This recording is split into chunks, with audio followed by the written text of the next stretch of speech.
Welcome, today in front of me Xiaomi 12 Pro, and I'll show you that the device comes with the 3.5mm headphones adapter inside the box.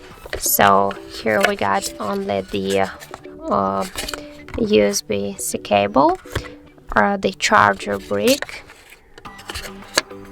and here in this paper box we got the SIM jack tool, some paperwork and the protective case, and unfortunately we have no here any adapters inside of our device box, and you should buy the adapters separately. So that's it. Thank you for watching, and if you find this video helpful, don't forget to leave a like, comment, and to subscribe our channel.